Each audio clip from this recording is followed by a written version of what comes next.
Magandang umaga, ngayon po ay araw ng Martes, July 23, 2024 at update po muli tayo sa lagay ng panahon.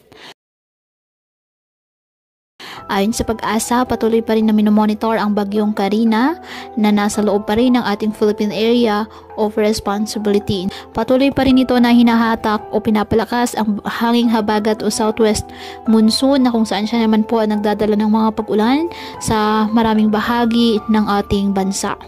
Sa ngayon, nakataas pa rin ang Tropical Cyclone Wind Signal number 1 sa ilang bahagi po ng Northern Luzon na dulot ng nasabing bagyo.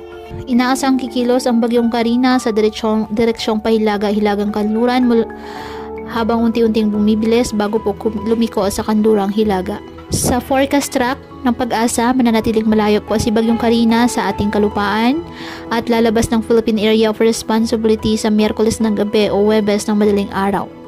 Posibleng dumaan si bagyong Karina malapit sa timog isla ng Ryukyu Archipelago bago umalis ng ating PAR region at dadaan malapit sa hilagang bahagi ng Taiwan matapos lumabas ng ating PAR. Mula Huwebes, kikilos ito si Karina sa East China Sea patungong timog silangang bahagi ng China. Inaasang patuloy pa na lalakas si Karina sa susunod na 4 na araw dahil sa magandang kondisyon ng kapaligiran.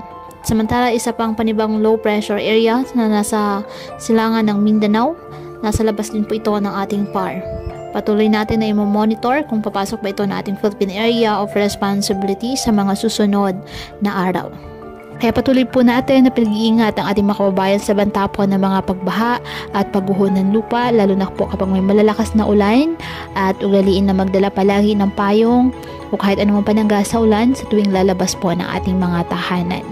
At yan po muna ang update sa lagay ng panahon ngayong araw. Muli, patuloy po tayo na mag-ingat at palaging tandaan, God loves you. Stay safe and God bless.